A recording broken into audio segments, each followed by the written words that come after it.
1, 2. Nanti makan siang ganti lagi Benja yang mana. Nanti ganti lagi. Nanti seminggu kita rubah komposisi yang duduk. Nggak mungkin saya sama Bang Mamat sama coach nggak bertiga terus, nggak. Nanti dipisah Bang Mamat di sana. Jadi biar ganti orang untuk ngobrol lagi. Chemistry ya. Chemistry. Karena kalau bertiga aja kita terus, ini udah jadi partai nanti. Ya, nggak bisa. Gimana nih gini kita? Nah, karena saya Pikir apa nih? betul Bang Mamat. Karena kita nggak mau jadi blok-blokan, mereka nggak ada. Jadi geng-gengan gitu nggak ada. Ya karena ini sepak bola tim, ya perlu chemistry, perlu kerjasama. Nah, oke, kali ini saya akan kembali lagi membahas mengenai kabar timnas Indonesia, dan di sini mungkin saya akan membahas mengenai sosok pelatih yang memang saat ini menukangi timnas U17. Nah, teman-teman, saya mohon untuk pembahasan kali ini jangan kalian skip ataupun kalian melihatnya setengah saja. Takutnya nanti kalian menyimpulkan hal yang memang belum selesai dibahas dan itu akan membuat persepsi kemana-mana ya. Nah, di sini saya akan membahas mengenai sosok Coach Bima Sakti. Nah, mungkin banyak yang bertanya, Bang, kenapa harus dibahas Coach Bima Sakti? Dan menurut saya ya banyak sekali ya yang memang komen negatif tentang Coach Bima Sakti.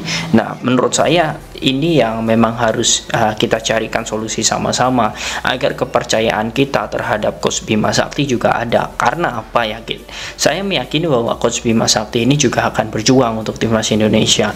Dia pun juga sudah ditunjuk oleh PSSI, artinya dia punya tanggung jawab di situ.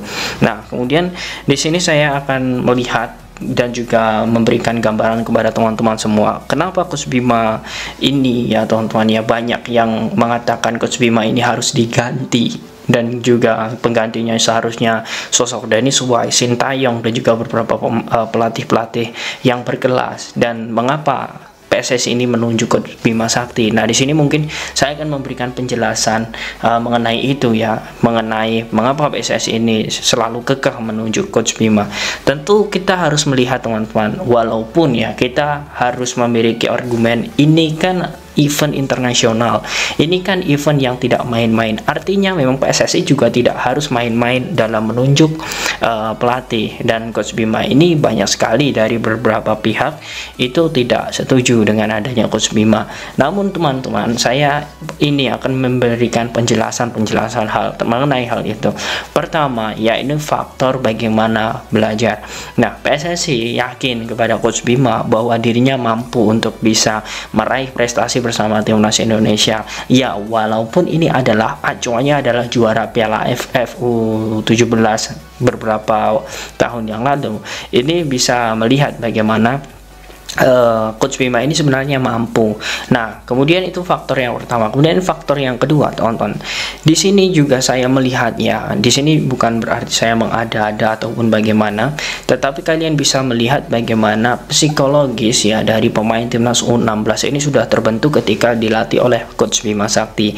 Hal ini ya saya melihatnya ketika ya final Piala AFF, kemudian kita mulai bisa bersaing di kualifikasi Piala Asia walaupun harus dikalahkan oleh Malaysia. Saya melihat bagaimana mental pemain ini sudah terbangun dengan bagaimana gaya yang sudah dilakukan oleh Coach Bima dengan mendatangkan orang tua, kemudian membuat sebuah renungan untuk meningkatkan motivasi ketika bermain. Nah, itu memang non teknis di luar lapangan, tetapi itu sudah diterapkan oleh Coach Bima Sakti. Nah, kemudian yang selanjutnya, mengapa sebenarnya PSSI ini masih percaya dengan Coach Bima Sakti? Ya, kita melihat teman-teman seperti ini. Coach Bima ini sudah memiliki senior ya. Coach Bima sudah memiliki senior yang lebih bagus dan itu ditempatkan oleh PSSI agar Coach Bima belajar. Yang pertama ya ini sosok Luis Milla. Nah, Luis Milla ini sudah ditempatkan oleh PSSI sebelumnya ya untuk bisa bekerja sama dengan pelatih-pelatih lokal. Salah satunya adalah Coach Bima yang menjadi asisten pada saat itu. Dan tahu sekali bahwa Coach Bima mengambil pembelajaran bagaimana pendekatan terhadap pemain itu dari Luis Milla. Kemudian datanglah Sintayong. Nah, dengan datangnya Sintayong, Coach Bima pun juga belajar kepada Sintayong mengenai kedisiplinan dalam mengolah permainan dan juga kedisiplinan dalam menyusun pemain. Nah, ini memang sudah dilakukan oleh Coach Bima Sakti. Nah, kemudian daripada itu teman-teman, saya juga melihatnya bahwa sebenarnya Ya, inilah sebenarnya yang menjadi alasan-alasan kuat mengapa sebenarnya PSSI ini membutuhkan atau menginginkan Coach Bima Sakti, karena ini sebagai media bagi dirinya untuk mencari pengalaman nantinya di level internasional, kemudian media dirinya bagi Coach Bima untuk bisa menambah jam terbang dan juga pengalaman nantinya yang didapat untuk bisa dibagikan ke pelatih-pelatih lokal lain. Nah, kemudian ini ada yang bertanya kepada saya, Bang, ini kan untuk Coach Bima ini kan anti dengan para pemain-pemain keturunan. Kemudian Coach Bima ini ya sedikit berbeda dengan Coach Sintayong ataupun Coach Indra Safri. Nah, menurut saya ya dengan dia memanggil 6 pemain diaspora, ya itu dalam perspektif saya ya, ini sudah menjadi bukti bahwa dirinya tidak anti dengan pemain keturunan. Ya, untuk kasus-kasus yang sebelumnya kita lupakan lah, kasus-kasus sebelumnya kita lupakan, kita fokus ke saat ini ya, karena saya melihatnya dengan dia memanggil 6 pemain diaspora itu artinya dia tidak anti dengan pemain keturunan, dan juga para staf pun setuju untuk pemain-pemain selanjutnya ketika TC nanti di Eropa dia ingin diperbanyak ya pemain-pemain keturunan itu. Kurang lebih seperti itulah teman-teman ya, mengapa sebenarnya PSSI ini masih percaya dengan Coach Bima Sakti untuk menukangi timnas Indonesia. Jadi mungkin bagi teman-teman ya yang mungkin banyak yang bertanya kepada saya ya, seharusnya Coach Bima ini diganti, seharusnya Coach Bima ini menjadi asisten saja atau menjadi pelatih fisik saja.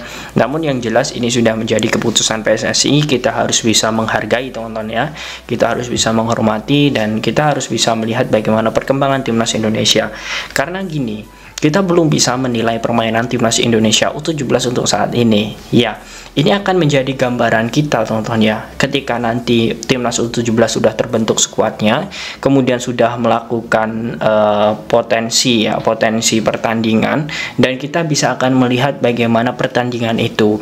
Nah, baru kita bisa menilai progres dari timnas U17.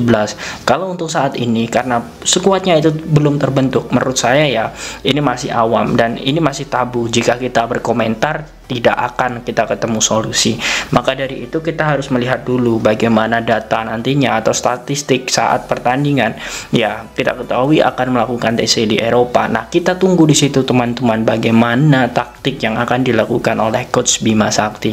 Karena menurut saya ini akan menjadi penting, menurut saya ini akan menjadi urgent jika memang taktik yang akan dilakukan Coach Bima nanti gagal.